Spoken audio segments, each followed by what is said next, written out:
지금은 60세를 신중년이라고 합니다. 그리고 70세 노인을 초로장년이라고 부릅니다.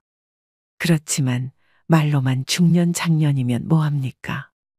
그에 걸맞은 매력적인 포인트가 있어야 하지 않겠습니까? 그야말로 멋지게 나이 들어야 한다는 뜻입니다. 얼마 전 아주 유쾌한 모임에 참석하게 되었습니다. 지인의 초대로 함께한 자리의 장은 80대가 넘은 분으로 걸음걸이가 단정하고 앉은 모습도 흐트러지지 않았으며 참석자들이 올 때마다 애정어린 인사로 반겨주었습니다. 모임 내내 그분은 상대가 가진 좋은 점을 칭찬하며 서로에게 도움이 되는 조언을 하셨지요. 식당의 주인에게도 위트 넘치게 대하였으며 마지막에는 조용히 밥값까지 자신의 카드로 지불했습니다. 한 번도 염색하지 않으셨다는 머리는 화이트와 그레이가 어울려 더욱 단정한 모습을 보이셨고 하얀 셔츠에 자켓 차림은 꽤 멋있는 옷차림이었습니다. 10명이 모여 식사를 하였는데 모임이 파하고 집에 돌아와도 유쾌한 기분이 내내 들었습니다. 아름다운 노년의 전형을 보게 된 것 같아 앞으로의 지향점도 생기기도 해서 좋은 기분이 들었는데요. 우리가 흔히 매력이 있다고 하면 용모가 멋지고 아름다운 젊은이들을 떠올리기 쉽지만 나이 든 분들의 매력은 경륜까지 더해져 훨씬 깊이가 있다는 것을 깨닫게 된 좋은 경험이었습니다. 여러분은 이 노신사를 보고 어떤 생각이 드시나요? 우리는 늙는 것이 아니라 익어가는 것이라 했습니다. 그런데 익어가더라도 곱게 익어가고 익어갈수록 매력이 넘치지 않으면 안 됩니다. 다 늙어서 무슨 매력이냐 하시는 분들도 분명 계실 겁니다. 매력은 더 이상 젊은이들만의 전유물이 아닙니다. 나이 들어 늙어가는 노인도 충분히 매력적입니다. 그러나 노인들은 대개 늙었다는 이유로 매력이라는 단어에 거리를 두는 옷차림과 언행을 하는 것을 쉽게 볼 수 있습니다. 그렇지만 오히려 나이가 들수록 외모에서부터 개인 취향인 옷차림까지 시각적, 정신적인 부분까지 포괄적인 항목에서 매력을 느낄 수 있어야 살아가는데 활력이 생길 수 있습니다. 영국 런던의 정치경제대학교 교수였던 캐서린 하킴은 매력자본이라는 개념을 만들었습니다. 한마디로 매력이 능력이자 경쟁력이라는 말인데요. 그녀가 말한 매력은 잘생긴 외모만을 뜻하는 것이 아닙니다. 유머 감각과 활력, 세련미, 상대를 편안하게 하는 기술 등 다른 사람의 호감을 사는 멋진 태도나 기술을 말합니다. 이런 멋진 태도나 기술은 나이가 많다고 쇠퇴하지 않는다는 것입니다. 오히려 더 좋아질 수도 있습니다. 이것이 바로 나이 듦의 지혜와 여유가 아니겠습니까? 그렇다면 나이 들수록 잃어가는 매력을 어떻게 유지할 수 있을까요? 다음에 5가지를 충실히 실천하시면 여러분들도 분명 매력 자본을 갖춘 멋쟁이 노인이 될 수 있습니다. 영상 끝까지 시청하시고 오늘부터 바로 실천해 보시길 바랍니다. 첫째, 자주 웃으셔야 합니다. 얼마 전 지하철의 경로석에 앉은 노인들을 유심히 관찰해 보았습니다. 거의 모든 노인의 인상이 찌그러져 있었는데요. 이처럼 대개 노인하면 인상이 찌푸려져 있는 모습을 떠올립니다. 그러나 가끔 인터넷에서 사진을 검색하다 환하게 웃고 있는 주름진 노인의 얼굴을 보면 훨씬 안정감을 주고 세월의 깊이를 느끼게 해줍니다. 그러니 자주 크게 일부러라도 웃으셔야 합니다. 상대가 한 말의 웃음소리로 화답해주면 상대와의 관계도 좋아질 것입니다. 되도록 늘 웃는 얼굴을 유지하셔야 합니다. 좋은 인상을 주려면 늘 웃는 연습을 해보는 것입니다. 거울을 보고 입꼬리 올리고 씩 웃어보세요. 나이 들어 웃는 얼굴을 만드는 것이야말로 가장 중요한 매력 포인트입니다. 둘째, 항상 마음의 여유를 가지셔야 합니다. 특히 사소한 일에 이러쿵저러쿵 따지지 말아야 합니다. 나이 들어가면서 불평불만이 잦은 것은 듣는 사람에게 동정심을 일으키지도 못하고 오히려 흉하다는 생각을 하게 합니다. 조금 불편해도 왜 나를 챙기지 않지 하는 마음을 버리고 마음의 여유를 가지셔야 됩니다. 마음에 안 들고 불편하더라도 웬만한 것들은 모두 양보하며 웃어넘기세요. 그래야 멋진 노년이 될 것입니다. 셋째, 품격을 지키셔야 됩니다. 무단횡단하는 일이 나이든 이의 특권은 아닌 것과 같이 삼가야 할 것은 확실히 삼가야 됩니다. 나이 들었으니 용인 되겠지 하는 생각은 하지 말아야 됩니다. 오히려 나이 든 사람이 하는 말을 듣게 됩니다. 또 젊은이들의 행동을 못마땅하게 여겨 잔소리하는 것을 삼가야 합니다. 하고픈 말이 있더라도 매우 중요한 것이 아니면 가급적 삼가하는 것이 좋습니다. 음식을 앞에 두고 맛을 타박하지 말고 감사의 인사를 전한다면 더욱 맛있는 식사를 할 수 있을 것입니다. 음주 후에도 중언부언을 삼가시고 몸가짐을 흐트리지 않아야 합니다. 나이가 들면 청력의 손실로 목소리가 점점 커지니 말할 때도 주의 깊게 이야기해야 됩니다. 노인이라도 다 똑같은 노인이 아닙니다. 시기적절한 유행도 외면하지 말고 나이 들수록 자신의 외모도 다듬고 가꾸고 옷차림도 더 신경 쓰셔야 합니다. 그래야 노년의 품격이 자연스럽게 드러나는 것입니다. 넷째, 하루를 만끽하며 사셔야 합니다. 과거의 일, 특히 왕년의 내가 하지 않는 것입니다. 그리고 미래도 걱정하지 말아야 합니다. 불생불멸의 진리와 인과응보의 진리가 있습니다. 인생은 생로병사의 이치에 따라 돌고 도는 것입니다. 노인에게 내일은 없고 내 인생의 가장 젊은 날은 오늘입니다. 오늘에 최선을 다하고 즐겁게 살면 매력적으로 보이게 됩니다. 거기에 더해 세상을 사랑의 마음으로 보고 인생을 관조하면 망하는 일상이 감사생활로 변하게 되어 표정도 온화해지고 말씨도 부드러워지니 매력지수는 한층 상승하게 될 것입니다. 즉, 세상을 선한 눈으로 바라보면 세상은 더욱 아름답게 보입니다. 그리고 측은지심과 자비가 넘쳐나게 되는 것이죠. 미국 대통령이었던 루즈벨트의 부인 엘레나 여사가 남긴 명연설문 중에 한 구절 중에 이런 말이 있습니다.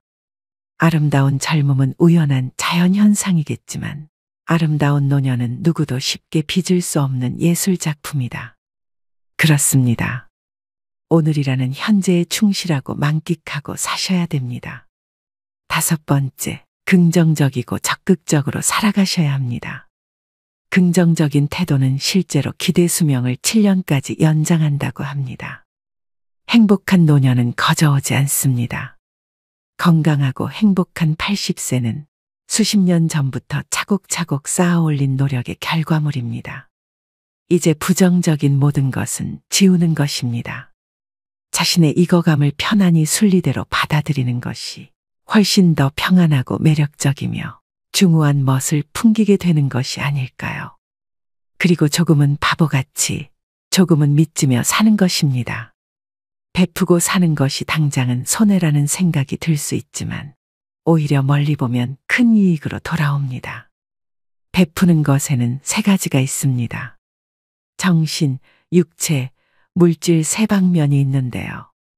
재물이 있으면 재물로, 재물이 없으면 힘으로 도울 수 있는 방법을 찾아야 합니다. 어떤 조직에서라도 책임이 맡겨지면 망설임 없이 몸을 던져 정열적으로 책임을 완수하는 것입니다. 여러분 어떠신가요? 어떻게 늙어갈 것인가는 모든 노인들의 화두일 것입니다. 사람이 각기 살아온 역사가 다른 것처럼 늙는 것도 각자 다를 수밖에 없습니다.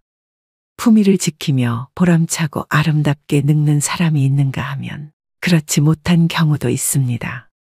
멋지거나 추하거나 또 행복하거나 불행한 노년이 되는 것은 모두 자신의 책임입니다. 우리는 모두 살아온 궤적이 다릅니다. 모든 노년이 즐거움과 행복을 같이 누릴 수 없는 것이 당연하죠.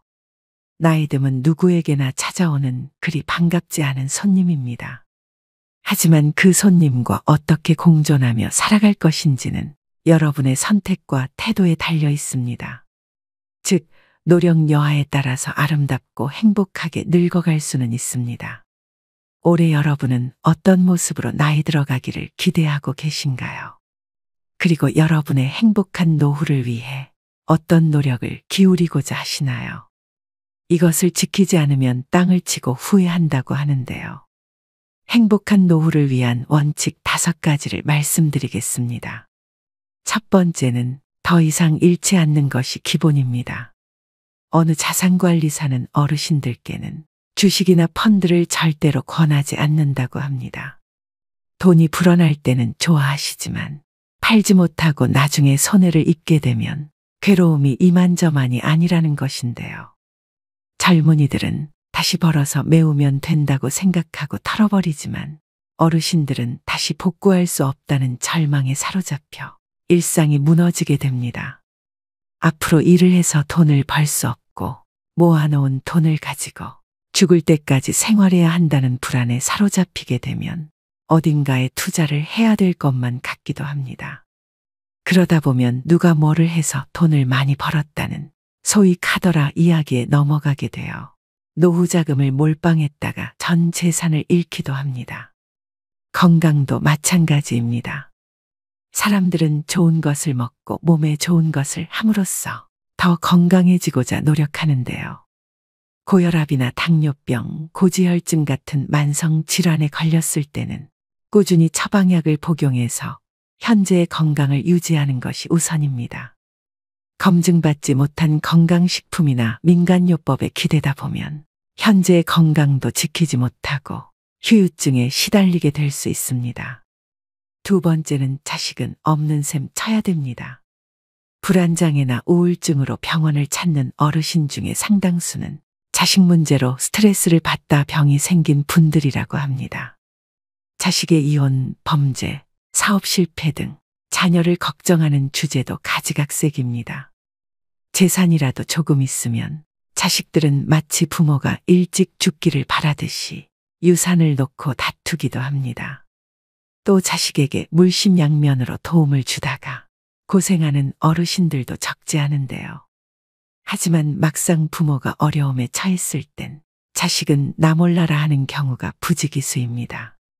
그렇게 자식으로부터 외면받고 마음고생하는 어르신들을 주변에서 흔히 볼 수 있죠. 경제적으로 자립하지 못했다고 해서 계속 퍼주면 내 노후가 먼저 무너지게 됩니다. 나이 들수록 자식과 부모 관계는 서로를 너무 많이 의존해서는 안 됩니다. 그래야만 정신적으로 건강한 노후 생활을 할 수 있는 것이죠. 자식에 대해서 신경 쓸 시간의 절반이라도 내 옆에 있는 배우자에게 서로 신경 쓰고 아껴주면 더 행복한 말년을 보낼 수 있을 것입니다. 세 번째는 새로운 관계를 만드셔야 됩니다. 나이가 들수록 고립되어 지내게 됩니다. 알고 지내던 사람들도 하나둘씩 건강상의 이유로 밖에 나가지 못하게 되는데요. 개 중에는 안타까운 병이나 사고로 죽어가는 이도 있습니다. 사회적 고립과 우울증을 예방하기 위해 지속적으로 사회 활동을 하고 마음 맞는 사람들과 꾸준히 만나면서 소통하는 것이 중요합니다. 여러분은 나이 들수록 제일 두려운 게 무엇인가요? 아마 대부분의 분들이 치매가 걱정된다고 말씀하실 텐데요. 우울증은 치매의 원인 중 하나라고 합니다. 그만큼 노후의 정신 건강을 위해서는 외로움, 고립감을 극복하시는 게 가장 중요합니다. 친구를 사귀기 위해서는 사람들이 있는 장소에 가야 합니다. 기존의 인연을 이어가는 모임도 중요하지만 같은 취미를 가진 사람들이 모인 동호회나 봉사활동 같이 새로운 사람을 만날 수 있는 기회도 만드셔야 됩니다. 혼자 되는 것이 두려워 마음이 맞지 않는 사람과 계속 인연을 유지하시는 분들이 있습니다. 그런 점에서도 새로운 관계를 맺어 아프고 속상한 일이 있을 때 만나서 얘기할 이가 있어야 합니다. 네 번째는 나에게도 너그럽고 남에게도 너그러워야 합니다. 일생을 아주 단순하게 나누면 행운, 보통, 불운으로 3등분 할 수 있을 것입니다.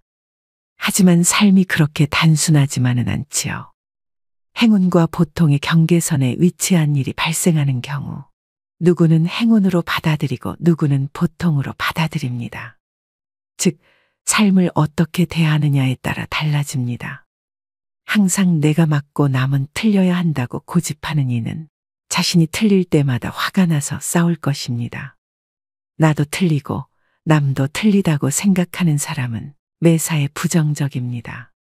남편도 마음에 안 들고 자식도 마음에 안 들고 직장도 마음에 안 들고 나라도 마음에 안 듭니다. 가장 마음 편하게 사는 사람은 나에게도 너그럽고 남에게도 너그러운 사람입니다. 세상에 대해서 기대하는 것이 하나도 없다는 것은 희망이 없다는 것인데요. 하지만 세상에 대해서 기대치가 너무 높으면 매사가 불행해집니다. 사람도 일도 돈도 내 기대를 채워주지 못합니다. 따라서 나에게도 만족하고 남에게도 만족하는 삶을 살아야 합니다. 마지막 5번째는 현재에 집중해야 합니다.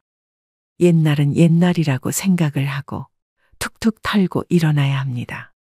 과거에 행복했다는 생각 때문에 현재가 불행하게 느껴져서는 안 됩니다. 과거의 트라우마로 인해 아직까지 불행에서 벗어나지 못해서는 안 됩니다. 미래에 대해서도 마찬가지입니다. 희망을 잃고 절망에 빠지면 현재도 불행해집니다. 장밋빛 미래에 현혹되면 현재를 대강대강 살면서 꿈을 쫓는다고 생각하기 쉽습니다. 과거의 잘못을 돌이켜보면서 같은 실수를 되풀이하지 말아야 한다는 점에서 과거 역시 무시해서도 안 되겠죠. 미래에 대한 희망도 필요하고 미래에 대한 걱정도 필요합니다. 하지만 삶의 중심은 언제나 현재여야만 한다는 것을 명심하셔야 됩니다. 행복하고 건강한 노년을 위한 필수 원칙 5가지를 말씀드렸는데요. 사람들은 살다 보면 흔히 지금보다 더 나빠질 게 없다는 말을 하곤 합니다. 하지만 과거가 현재가 되고 현재가 미래가 됩니다. 최악의 시점이라고 생각이 들던 과거의 한때도 지금 돌이켜보면 그때가 지금보다는 나았다는 생각이 들 수 있을 텐데요. 60살이 되면 50살이었을 때를 생각하면서 그때는 좋았다고 여기고 80살이 되면 70살이었을 때가 좋았다 여기기 마련입니다. 그렇기 때문에 나이 들어서도 매 순간 계속해서 좋은 추억을 만드는 것이 중요합니다. 젊었을 때의 추억만이 나이 들어 힘이 되는 것이 아닙니다. 누구나 100살까지 살 수 있는 세상에서 나이 들어서 만들어진 좋은 추억도 훌륭한 인생 미천이 됩니다. 마지막으로 노후철의 명심보감을 들려드리면서 오늘의 영상 마무리하겠습니다. 부르는 데가 있거든 무조건 달려가라. 불러도 안 나가면 다음부터는 부르지도 않는다. 아내와 말싸움이 되거든 무조건 져라. 여자에게는 말로써 이길 수가 없고 혹 이긴다면 그건 소탐대실이다. 밥도 제대로 못 얻어먹는 수가 있을 것이다. 일어설 수 있을 때 걸어라.